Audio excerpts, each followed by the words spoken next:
అసలు ఇంత పొద్దునే లేసి వంట చేస్తాను ఎప్పుడు అనుకోలేదు నేను. బట్ తప్పదు కదా, ఒక్కసారి అనుకునేవే జరుగుతూ ఉంటాయి. మహిరా వాళ్ళ స్కూల్లో గ్రాడ్యుయేషన్ డే ఉంది. సో దాంట్లో డాన్స్ పెర్ఫార్మెన్స్ లో ఉంది కాబట్టి మహిరాని ఆఫ్టర్నూన్ 3 వరకు ఉంచేస్తున్నారు. లంచ్ బాక్స్ పంపించాలి కదా, సో అందుకే ఇంత మార్నింగ్ లేసి ప్రిపేర్ చేస్తున్నాను అనమాట. బట్ బాక్స్ లో కర్రీ ఏముండాలి అనేది చాలా పెద్ద డౌట్ నాకు. మీకు ఆల్రెడీ పిల్లలు ఉండి మీరు బాక్స్ పెడుతుంటే నాకు కొంచెం సజెషన్ ఇవ్వండి, ఎట్లా పెడుతున్నారు ఏంటి అని. ఎంత మార్నింగ్ కలిపేస్తే ఖచ్చితంగా అది మొత్తం చప్పగా అయిపోతుంది. సో ఇగురు కర్రీస్ వండలేను అట్లా అని చెప్పి ఫ్లేవర్డ్ రైస్ డైలీ పెట్టలేము, 20 days పెట్టాలి కాబట్టి బోర్ కొట్టేస్తుంది. సో ఈ రోజు అయితే బంగాళదుంప ఫ్రై చేశాను, అదైతే పొడిపొడిలాడుతూ ఉంటుంది. ఎక్కువ కర్రీ తక్కువ రైస్ అట్లా మిక్స్ చేసి పెట్టేశాను. అండ్ స్నాక్స్ అయితే ఆరెంజ్ పెట్టాను. ఆరెంజ్ ఇట్లా కట్ చేసి పెడతారో లేదో నాకు తెలీదు. నేనైతే మొత్తానికి ఇట్లా కట్ చేస్తే సీడ్ ఈజీగా వచ్చేస్తుంది కదా, అందుకే ఇట్లా పెట్టాను అనమాట. అండ్ సాటిన్ ఫ్యాబ్రిక్ ఎక్కడ తీసుకుంటాను అనే ఫుల్ వీడియో అప్లోడ్ చేశాను కదండి. అది ప్రీమియం మెంబర్స్ కి మాత్రమే కనిపిస్తుంది, బేసిక్ మెంబర్స్ కి కనిపించదు. సో మీరు మెంబర్షిప్ తీసుకునే ముందే క్లియర్ గా చూడండి. అక్కడ వీడియో ఓపెన్ చేసిన వెంటనే మీకు క్లియర్ గా చూపిస్తుంది ప్రీమియం మెంబర్షిప్ తీసుకోవాలా బేసిక్ గా అని. సో దాన్ని బట్టి ఆ వీడియో వాళ్ళకి మాత్రమే ఓపెన్ అవుతుంది అనమాట. అండ్ ఈ రోజు నుంచి మహిళ 3 o'clock వరకు రాదు కాబట్టి మార్నింగ్ ఎక్కువ టైం ఉంటుంది నాకు. సో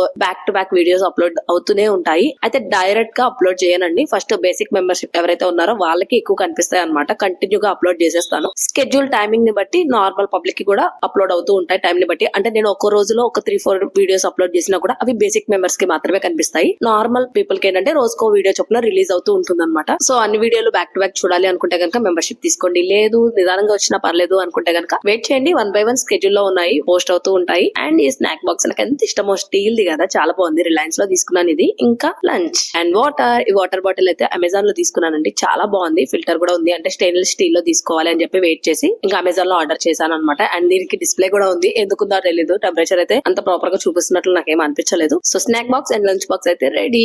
ఇదైతే పసుపు మొక్క అండి, ఆల్మోస్ట్ పువ్వు వచ్చేసింది. చాలా చక్కగా వచ్చింది పువ్వు, చిన్న పూలు కూడా వచ్చినాయి. ఆ లీవ్స్ అయితే ఆల్మోస్ట్ ఎండిపోయినాయి. సో మహిరాని డ్రాప్ చేసి పెద్ద పని ఉన్నట్లు స్టూల్ వేసుకుని కూర్చుని మరీ ఓపెన్ చేశాను. ఒక్క పసుపు కొమ్ము కూడా లేదండి. నాకు అసలు ఏం అర్థం కాలేదు. అంటే పైన ఇంత పెద్ద మొక్క వచ్చి పువ్వు వస్తే లోపల కనీసం ఒక 10-12 అన్నా ఉండాలి కదా, అట్లీస్ట్ ఒక్కటి కూడా లేదనమాట. నేనే షాక్ అయిపోయాను, ఎందుకట్లా జరిగిందో అర్థం కాలేదు. మీకు తెలిస్తే కనుక కామెంట్ చేయండి. అండ్ మా ఇంటి పక్కన స్థలంలో మొక్కలు మొత్తం కొట్టేశారు, కన్స్ట్రక్షన్ కి రెడీగా ఉందన్నమాట. ఇప్పటికే స్టీల్ సామాన్లు, కూరగాయలు అంటూ బ్యాక్ టు బ్యాక్ ఎవరో ఒకరు వస్తూనే ఉంటారు నేను రికార్డ్ చేసేటప్పుడు. ఇంకా ఈ వర్క్ కూడా స్టార్ట్ అయ్యింది అంటే కనుక నేను నైట్ టైం వాయిస్ ఓవర్ ఇచ్చుకోవడమే. ఏమంటారు?